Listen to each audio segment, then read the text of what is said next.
Hi everyone, Gil Freed, the crowd management doctor, and it's great to see everyone. The following are news stories from October 2024. Yes, we're almost done with the year, and hopefully everyone's going to have a great holiday season, but we always have to think about safety. So, first story, stadium security intervenes in crowd following a chaotic Madrid derby. An October contest between Real Madrid and Atletico Madrid was packed with intensity and controversy. The game had to be temporarily halted for 10 minutes due to disturbances from the crowd, particularly in the south end of the Metropolitano Stadium. Fans began throwing objects towards Real Madrid goalkeeper, forcing the match officials to take action. I mean, you don't want things being thrown at athletes because they could be injured and others could be harmed in the same way. Once the goalkeeper noticed the objects being thrown, he quickly informed the referee. The referee then issued a warning to Atletico Madrid's pitch delegate, saying, "Look, you got to do something about this." Despite an announcement over the stadium's public address system instructing fans to stop, the crowd persisted, and they kept throwing lighters and plastic bags and things like that. The referee followed the necessary protocol, and as a result, the match was suspended for 10 minutes. During this break, players returned to the tunnel, with some players and coaches stepping in to try and calm the situation. That is often one of the top and best solutions is when they get involved and try to talk with the fans and go on the loudspeaker or go in front of them and say, "Hey, look at, stop this." Meanwhile, another incident in the stand saw security eject a Brazilian supporter who had attempted to confront an Atletico fan. This individual had been making, unfortunately, racist remarks and mimicking monkey noises, further escalating tensions in the stand. In a bid to restore order, Atletico players took it upon themselves to address the unruly fans directly. They demanded that the supporters stop throwing objects and behave responsibly. The players were standing just a few meters from the fan, urging them to keep calm, and some delivered a firm message to the crowd: "Not in our house." And you see that sometimes that, look at, this is our house. We behave better than that. The derby resumed after the delay, but the heated atmosphere highlighted the challenges of maintaining order in such a high stakes match. And it's something that has to be dealt with. You have to think about it. If it's going to be such high stake, what should we do? But you also have celebrations after a game. And this is an example of what happened in the next news story after the SEC football fans stormed the field and $350,000 in fines followed. Two SEC schools whose fans rushed the field in October will be fined a combined $350,000 under security protocols put in place by the conference last year. Arkansas will be fined $250,000 as a second-time offender following its win over number 4 Tennessee, a fee that will be paid to its opponents, according to a statement from the conference.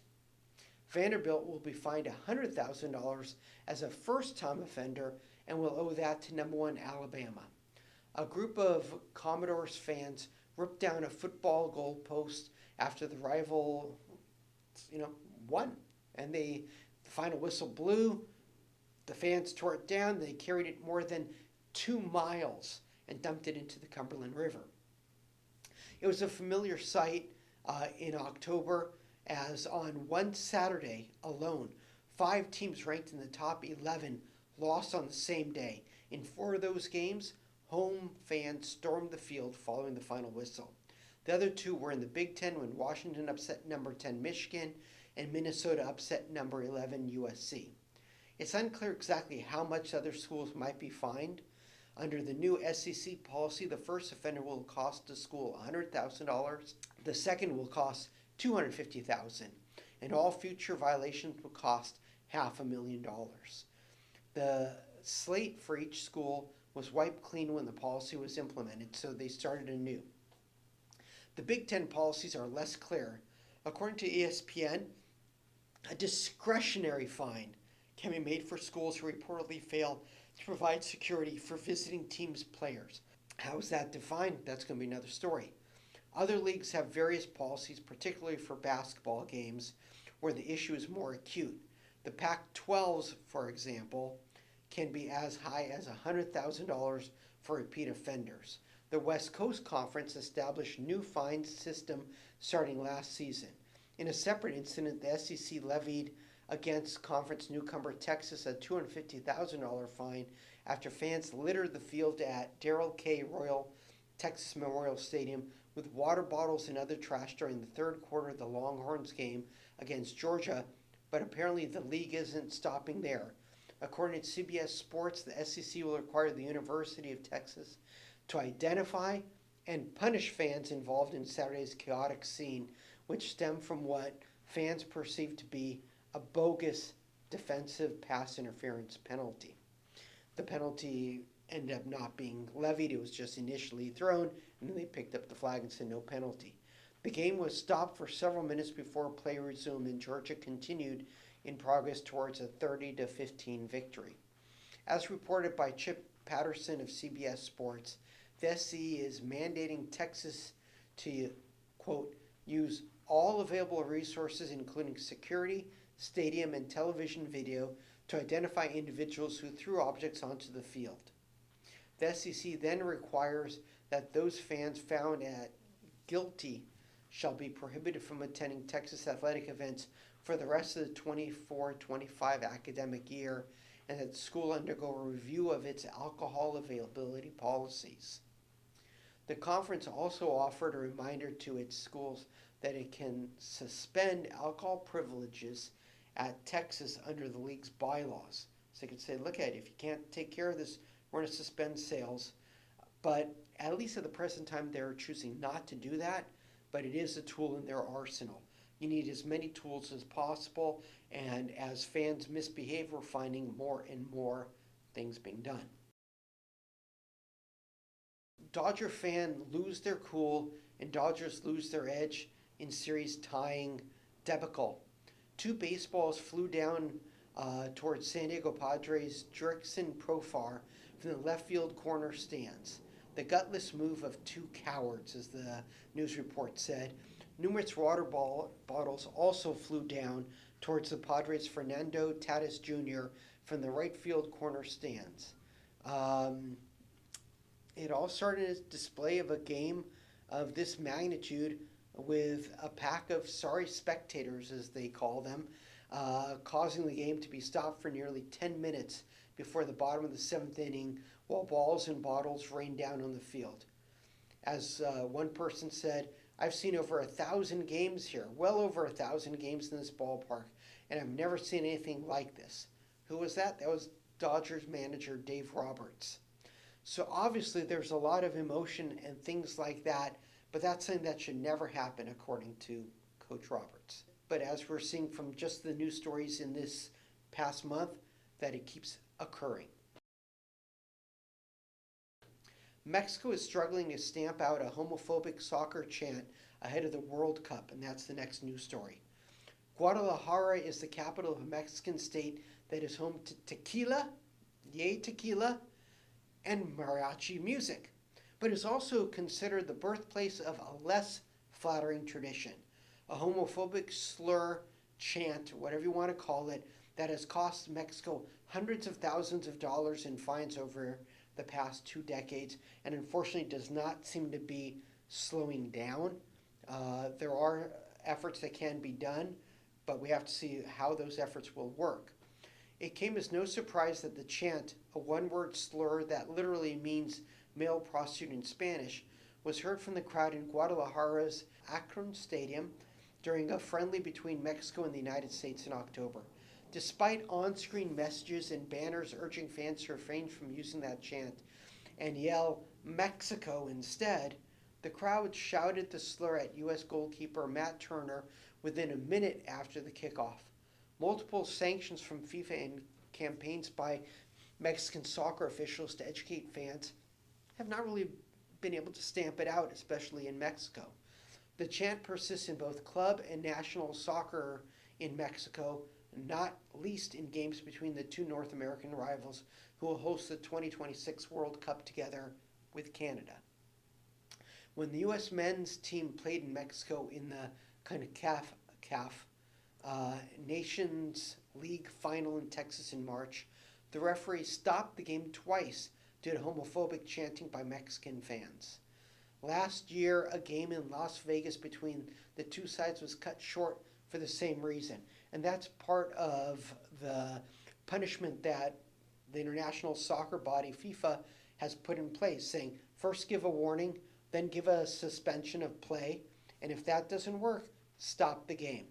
And hopefully that will have a greater impact as fans know that they're being serious about this, and you have to be serious about it. On this game in particular, the referee didn't stop the game, but organizers at one point tried to drown out the chant by playing Silencio Lindo, a popular folk song, over the stadium loudspeaker. The slur typically used when the opposing goalkeeper takes a goal kick is hardly the only offensive chant heard in soccer stadiums worldwide, but its persistent use at international tournaments has become a costly embarrassment for the Mexican Soccer Federation. The Federation has been fined countless times by FIFA for what's called discriminatory behavior by supporters, including a 100,000 franc fine, which is about $114,000, for 2 incidents during the 2022 World Cup in Qatar. Mexico has appealed these penalties, but the language is pretty clear for the penalties and for the policies to take effect and for the punishments. So I don't know what they're going to appeal, but we'll see that play out. The Mexican Soccer Federation long argued that the chant wasn't aimed at gays and that the word has different connotations in contemporary Mexican culture. I don't know how strong that argument's going to go. However, in recent years, the Federation launched campaigns to make it go away, with stadium announcers urging the crowd to refrain from discriminatory chants and enlisted the help of soccer stars and other celebrities to get the message across. The Federation in 2022 threatened fans shouting the slur at games with 5-year stadium bans. At the time, then Federation President Yon de Luisa said regardless of the intention of those using the slur, what matters is how it is received by others. The origin of the chant is somewhat unclear, but it's been traced back to a 2004 Olympic qualifier between Mexico and the U.S. in Guadalajara, the capital state of Jalisco. It then spread at stadiums across Mexico with fans of Guadalajara's soccer club Atlas. Wow, it's a tradition. No, it's not. And that's something that you as a crowd manager have to be able to communicate with the people around you saying, look at, this is not what we want. Not in our house. Once again, we go back to that phrase. High school homecoming tailgate shooting leaves 1 dead and a game canceled. A shooting at a tailgate prior to a St. Martin, Louisiana high school homecoming football game left 1 person dead and others injured. The sound of gunfire can be heard in a video posted on X. In the video, players and coaches from visiting team Aerith High School can be seen huddled in the end zone, making final pregame preparation as the shots ring out in a rapid succession. Boom, boom, boom, boom. A group of cheerleaders can then be seen running for the exit, followed by the Aerith people, all their players and coaches. And according to police, the suspect has been identified, but remains unclear if anyone has yet been arrested. The game between St. Martinsville and Aerith was canceled after this incident. Here you have a homecoming game, and someone is being an idiot and shooting, and that caused cancellation of the game and it ruining the moment for everyone. That's just so unfortunate. Police and fans clash at Georgia-Florida college football game. The Jacksonville Sheriff Office is reviewing viral video showing Jacksonville police officers punching spectators during apparently unrelated altercations during the Florida-Georgia game on a Saturday night at Everbank Stadium. Thus, there were 2 different incidences. The first video, posted on X, shows 2 officers struggling with 2 spectators in the stands. Other spectators could be heard on the video screaming at the officers to stop, including someone yelling, "Why are you punching him?" The 15-second video posted on X by Ohio's Tate at Barstool Tatum Saturday night had garnered 15 million views by mid-morning Sunday. This is just a perfect example of the actions that you have at a game, often being filmed by other people, and if you act inappropriately, it could appear on social media and it can blow up and become viral. The video doesn't show the circumstances surrounding the incident, nor are the officers identified in the video. Although both are wearing Jacksonville, police officers' uniforms. Separate videos show police using stun guns on another spectator. According to one witness, what we witnessed was 100% wrong. It was police brutality. Regardless of the words that came out of the man's mouth, there was absolutely no excuse for what they did. Well, that is what a fan might say and what their perspective of the video might show, but there's a lot of stuff that is the backstory that you don't see.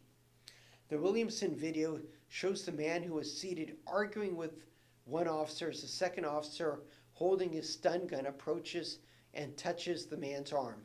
The man slaps away the officer's hand, and the officer's triggers, the stun gun in response to that. The man gets up and appears to say, "I'm not going to jail, you suck," as the second officer moves to handcuff him and they struggle. The first officer deploys his stun gun and the man swipes at the wires trying to pull them away out of his body. He then falls forward onto the row of seats in front of him. He was trying to fight back. He was trying to struggle with the officers. During the fight, one of the officers can be seen holding what appears to be his handcuffs in one hand while punching the man in the head and face. The man is trying to fight back while also trying to pull out the officer's grip that he has, and the video shows the struggle continues with both officers punching him and then ultimately wrestling him down against the seat in order to handcuff him. The video doesn't show all the circumstances leading up to the confrontation. A longer video from the police perspective does show that.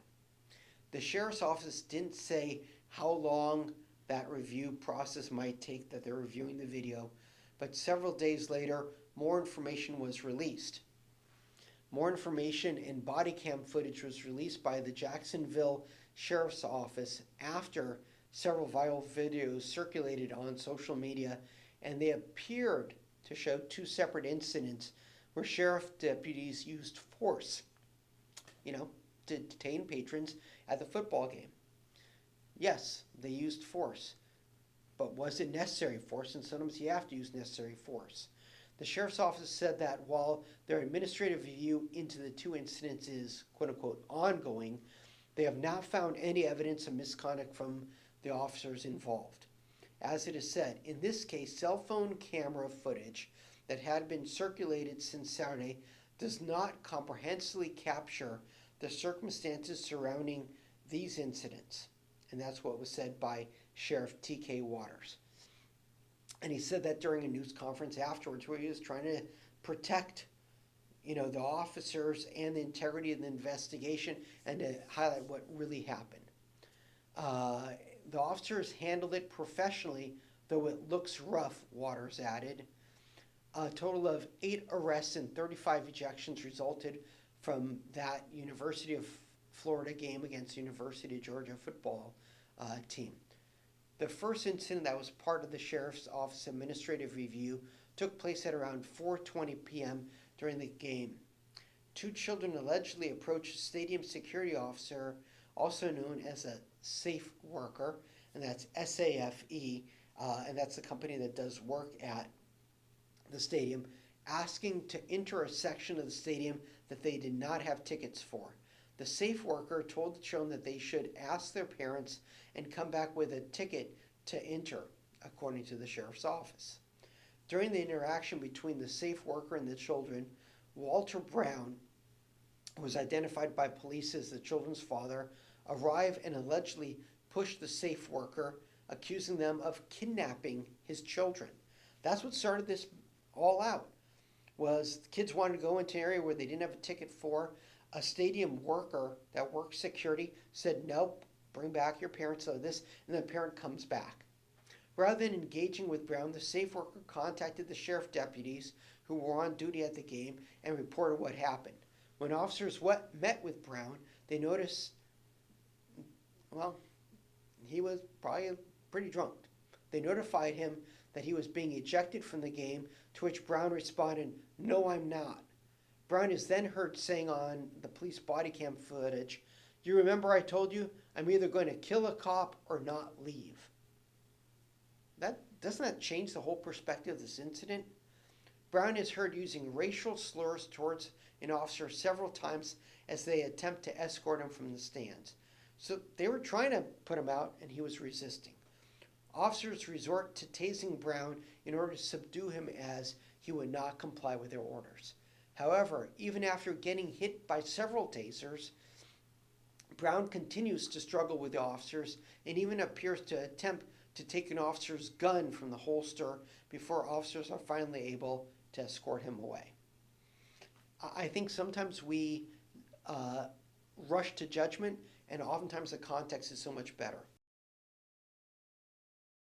Los Angeles sees city bus burned, store theft, and rowdy crowds after the Dodgers won the World Series. Rowdy crowds took to the streets of Los Angeles after the Dodgers won the World Series, setting a city bus on fire, breaking into stores, and lighting off fireworks. It's just celebration, right? It's so sad. A dozen arrests were reported by police Thursday, but officials emphasized that most fans celebrated peacefully, which is good. A video showed revelers throwing objects at police in downtown LA as sirens blared and officers told them to leave the area after the Dodgers defeated the Yankees in Game 5 in New York. Other videos showed someone standing atop a bus waving a Dodgers banner and people running from a boarded up Nike store with an armful of sneakers. Since, they're in a festive mood, I guess, they feel like they could loot.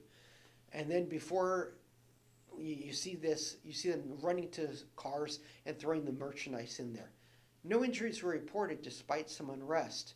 The overwhelming majority of celebratory people last night was joyful and peaceful, according to Mayor Karen Bass's statement.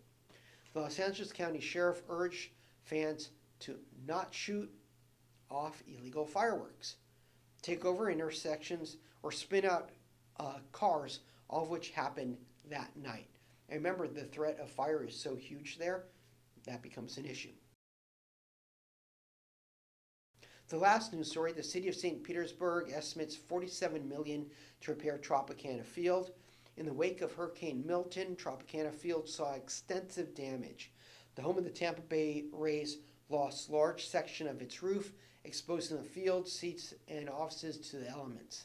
Now, weeks after the hurricane, the first estimates are coming in as to the final cost of repairing Tropicana Field. According to the Insurance Journal, recent estimates put the total damage to the stadium at more than $47 million. As said, now it's over 50-something million. That hefty price tag is not made easier when considering that the city of St. Petersburg reduced its insurance policy on Tropicana Field just 7 months ago from $100 million to $25 million. At the time, officials agreed to the reduction because it said that it's going to save the city $275,000 in premium charges. Now they face a $22 million deductible. Ouch. The insurance company has warned St. Petersburg of higher deductibles for their accounts because they expressed concern about the durability of the stadium's roof in high winds and indicated higher premiums were necessary. When the city lowered the insurance coverage, WFTS-TV reported computer modeling used by the city officials also suggested that a major storm probably would not cause significant damage to the roof. That's where it probably, backfired big time. Once the city's insurance claim is approved, the plan is to use $6.5 million to waterproof Tropicana Field. This will include a drainage system never before seen at the field so that the Rays could play at an open-air park for the remainder of the time there. However, they're not going to be there for too long because a new stadium is being built for them, so why spend that kind of money, and can it be done in a timely manner? Rob Gerdes, the city administrator, said, We need to act quickly to protect the building from further damage. When water comes in, it causes a lot of damage. Despite all the insurance claims and cost negotiations, there's still a chance that the field could be declared unsalvageable during the cleanup process. Maybe there was just so much damage you just can't repair it at a good price. As repairs and cleanup crews continue to work, the team in the city will receive additional clarity to the extent of the damage. Complicating the financial decision for the city of St. Petersburg is a new stadium the city is building for the Rays that is scheduled to open in 2028. The total cost of that project is estimated to be $1.37 billion. The county is contributing $312.5 million from the tourism tax dollar funds, and the city is contributing $287.5 million. In a meeting, the city risk manager, Blaise Mazzola, said that the drainage system planned for Tropicana Field should help mitigate further losses and help the city comply with its duties under the insurance policy. Remember, the term should, we don't know. Repairs to the field have slowly started over the past few days, but the Rays are still hunting for a location to open their 2025 season. And in a subsequent story, I said they increased the amount of what the repairs would be. And then the team has come forward saying that they're going to be playing the 2025 season in the Yankees spring training facility in the Tampa Bay area because the work is not going to be done in a timely manner. Those are the primary news stories. I'm sure we're going to have a lot more news stories in November that are really going to focus in and highlight, unfortunately, additional issues within the football season. Football seems to generate a lot of issues, unfortunately. Baseball season has ended. Basketball and hockey has started up. Let's see where things go. But the key is we all have to stay safe. We have to communicate a safety message to as many people as possible. So be safe out there and try to implement as many safety strategies as possible, because there's no one set way to make the stadium, arena, convention center, whatever the venue is, 100% safe. All we can do is take steps, try to minimize the risk of injury to fans and other stakeholders. So be safe out there. Take care, everyone. Bye.